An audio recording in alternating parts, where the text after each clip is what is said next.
You think you're saving something when you're lazy. You think you're conserving energy, preserving comfort, maybe even dodging stress. But the truth is, laziness is the most expensive habit you'll ever carry. It doesn't just rob you quietly, it bleeds you dry, one small surrender at a time. You won't notice it at first.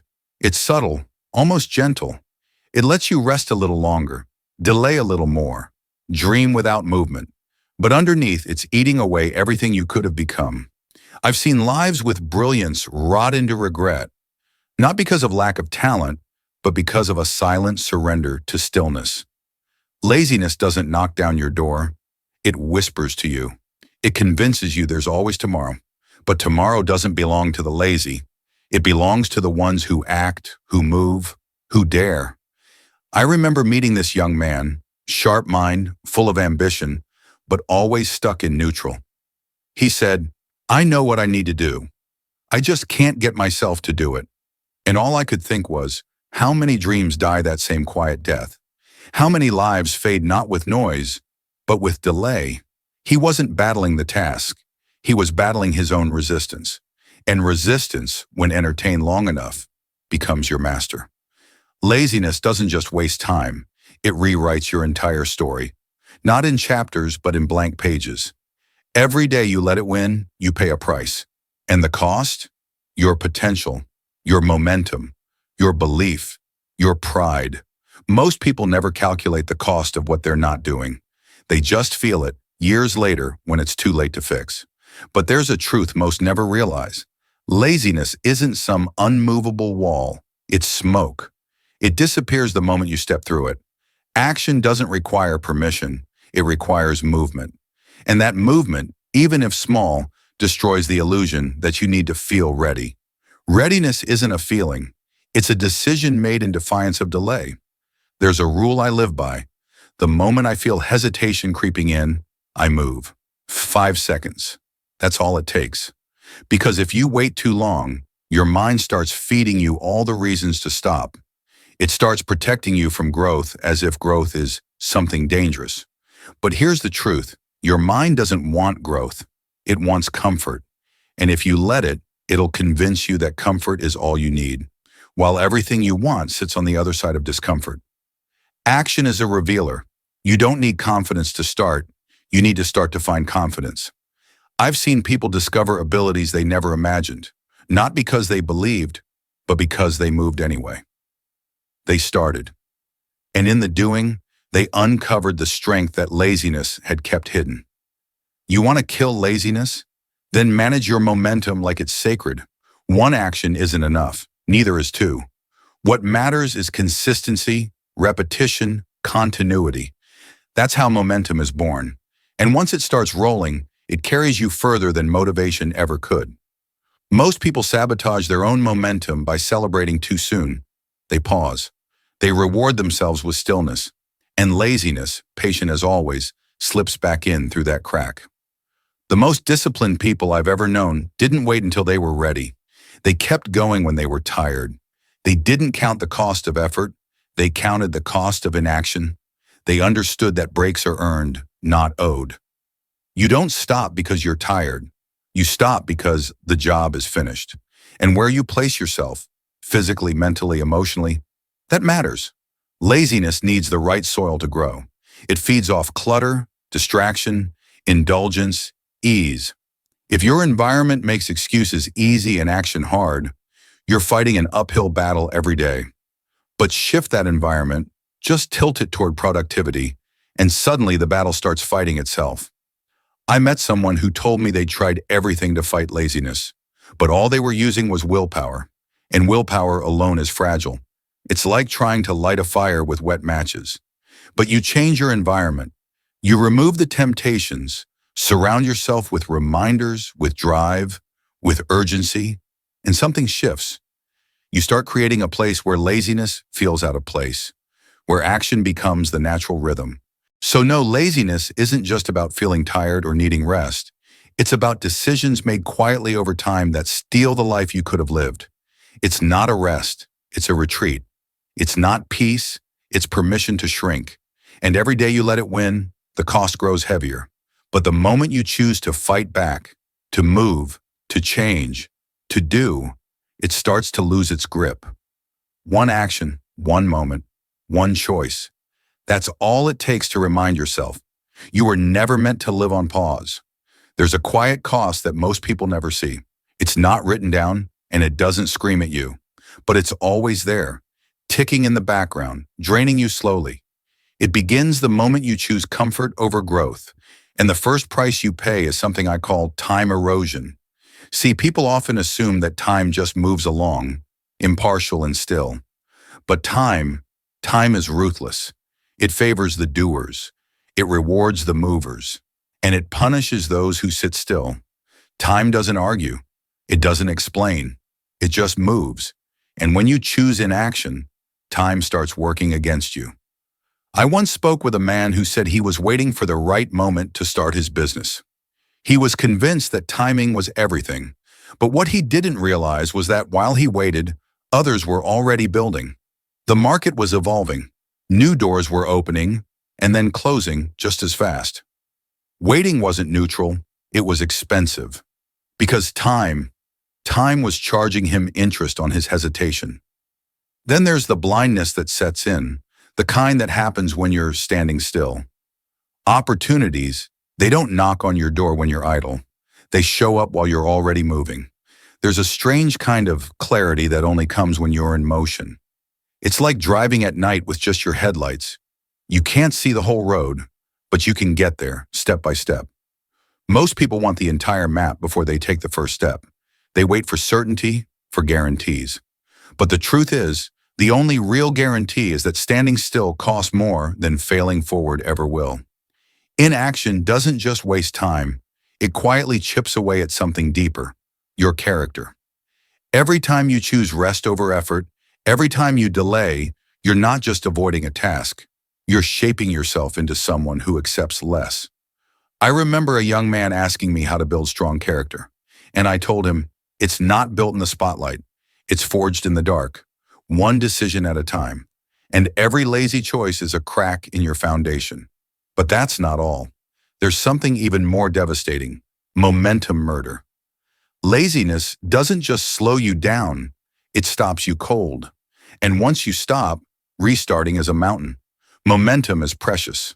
It's far easier to maintain than to rebuild. Think of it like this. Getting from 0 to 10 takes everything you've got. But once you're at 7, going to 10 isn't that hard. The problem is, laziness takes you right back to 0. I spoke to an Olympic athlete once who said the hardest part isn't competing. It's staying consistent during training.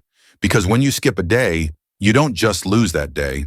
You unravel progress from the day before. Laziness doesn't come alone. It brings with it the weight of what you used to be. And the longer you stay there, the heavier it gets. It compounds too, like debt. One lazy choice today makes it easier to make another tomorrow. And soon you're not just out of shape, out of sync, or off track. You're out of reach of who you could have become. I call this the laziness trap. It's clever. It whispers comfort. It tells you to wait, to rest, to take it easy just for now. But now becomes always.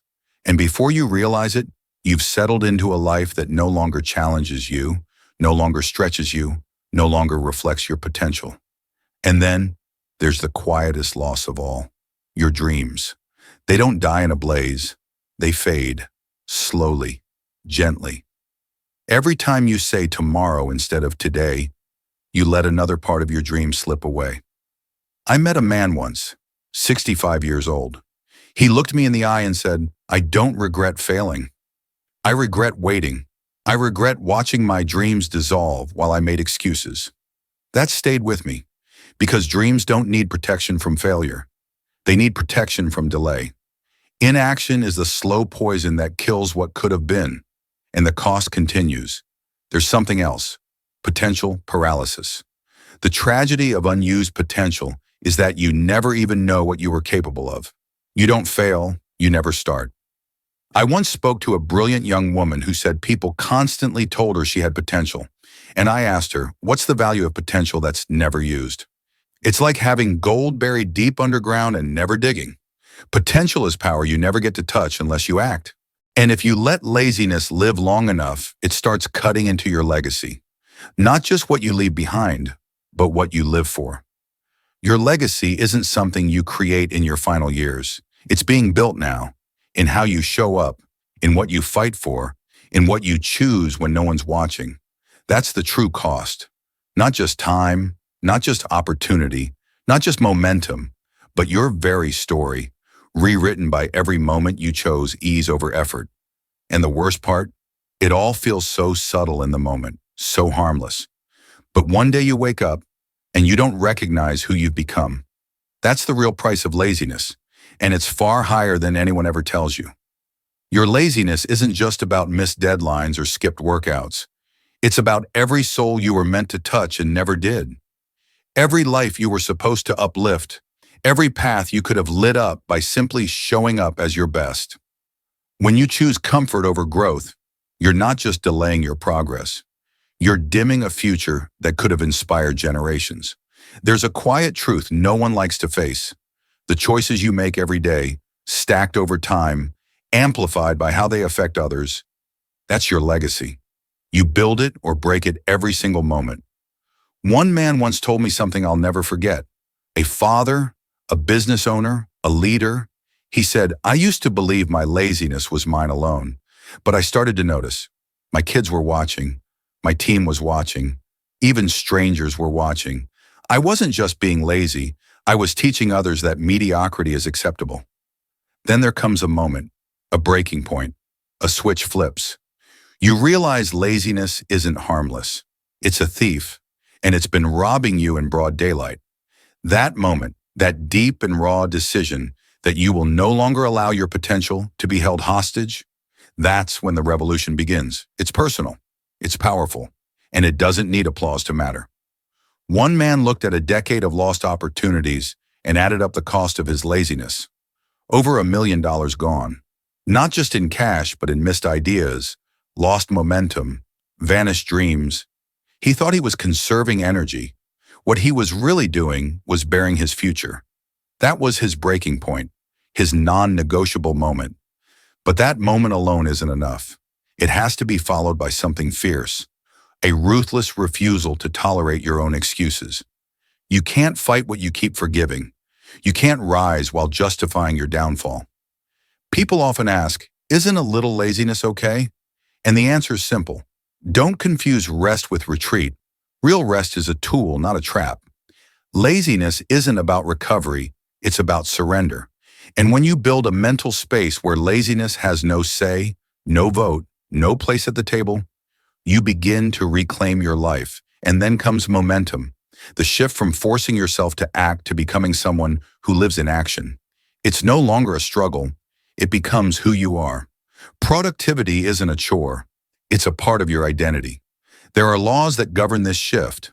The first is the law of initiation. The hardest part of any task isn't finishing it, it's starting it. Most wait to feel ready, to feel confident. But confidence is not the doorway, it's the reward. Action creates clarity. Movement births belief. Then comes continuation. Anyone can start, but it takes a warrior to keep going when the rush wears off, when doubt sneaks in, when the seduction of comfort calls you back. The secret? Don't ask yourself how to keep going. Decide that not continuing simply isn't an option. And once you're in motion, something beautiful happens. Acceleration. It gets easier. What felt heavy starts to feel natural. Like a rocket breaking through gravity. The effort feels enormous at first, but once you're out of the atmosphere, movement becomes effortless. Then there's the compound effect. Most understand how compound interest works in money, but few understand its magic in action. Each step you take doesn't just push you forward. It builds a rhythm, strengthens your resolve, sharpens your skills. Action creates momentum, and momentum compounds into transformation. And finally, the deepest law, the law of legacy action. What you do today doesn't just echo in your life. It ripples into generations. Your children, your peers, your community. They learn not by what you say, but by what you do. Every step you take toward greatness gives someone else permission to do the same. Laziness isn't a harmless voice. It's a liar wearing a friendly face. It promises ease but delivers erosion. It whispers comfort but breeds regret. And while the pain of pushing forward is real, it is brief. The pain of staying still, of never becoming what you were born to be, that pain lasts forever. In the end, nothing matters more than what you actually did, not what you meant to do, not what you dreamed of doing, but what you did, the effort you gave, the laziness you crushed, the version of yourself that rose from the ashes and said, no more. The future isn't waiting to find you. It's waiting for you to go out and earn it.